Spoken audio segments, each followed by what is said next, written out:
Welcome to my channel. ఈరోజు మన ఛానల్లో దొండకాయ చట్నీని చేయబోతున్నానండి.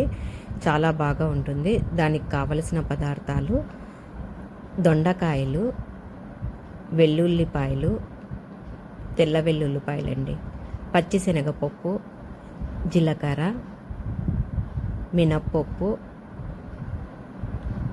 ధనియాలు, పచ్చిమిర్చి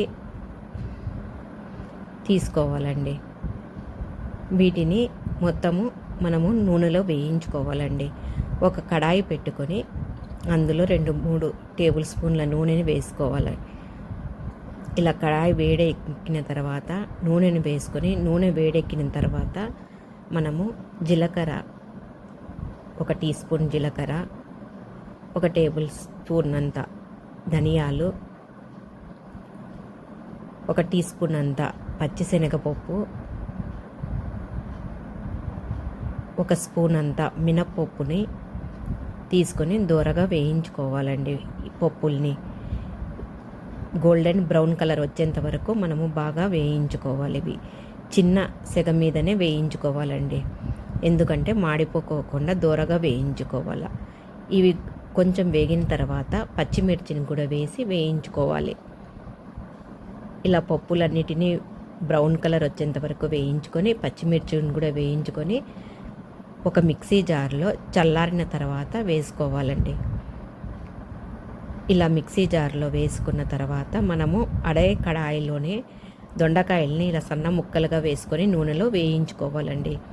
దొండకాయ ముక్కలకు కొంచెం జిగట ఉంటుంది కాబట్టి మనము దొండకాయలు వేయించుకునేటప్పుడే కొంచెం ఉప్పుని, పసుపుని వేసుకొని వేయించుకుంటామండి.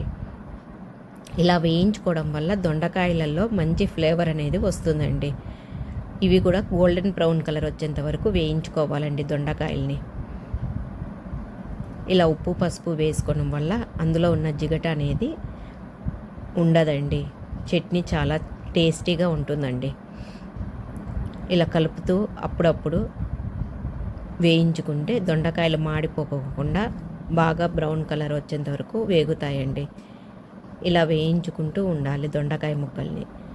ఎప్పుడు చేసుకునే కూర కంటే ఇలా చట్నీ చేసుకోండి, దొండకాయల్ని చాలా టేస్టీగా ఉంటుందండి. ఇలా మిక్సీలో బరకగా పట్టుకున్న తర్వాత చట్నీకి తగినంత ఉప్పును వేసుకోవాలి. తర్వాత 4-5 వెల్లుల్లి రెబ్బల్ని కూడా వేసుకోవాలి. తర్వాత కొంచెం నానబెట్టుకున్న చింతపండును కూడా వేసుకొని మనము మిక్సీ పట్టుకోవాలండి. ఇలా మనం వేయించి పెట్టుకున్న దొండకాయ ముక్కలను చల్లారిన తర్వాత అదే కడాయిలోనే తీసుకొని కొంచెం నూనె వేసుకొని ఉల్లిపాయ ముక్కల్ని సన్నగా తరిగి వేయించుకోవాలి. ఇలా బరకగా పట్టుకున్న మసాలాలోనే మనము దొండకాయ ముక్కల్ని కూడా చల్లారిన తర్వాత మిక్సీ పట్టుకోవాలండి. కచ్చా పచ్చాగా మిక్సీ పట్టుకోవాలి. ఇలా అండి నేను చూపించిన విధంగా కచ్చా పచ్చగా పట్టుకుంటే మనం రోట్లో రుబ్బుకున్నట్లే ఉంటుందండి టేస్ట్.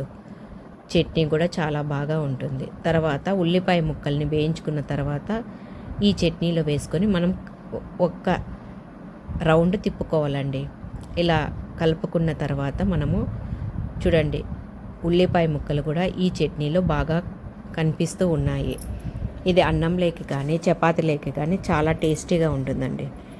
ఇలా చట్నీ చేసుకున్న తర్వాత దానికి పోపు పెట్టుకోవాలండి. కొంచెం నూనె వేసుకొని ఆవాలు, జీలకర్ర, మినప్పప్పు వేయించుకోవాలి. ఇవి వేగుతున్నాగానే కరివేపాకు కూడా వేసుకొని వేయించుకొని పోపు పెట్టుకోవాలి.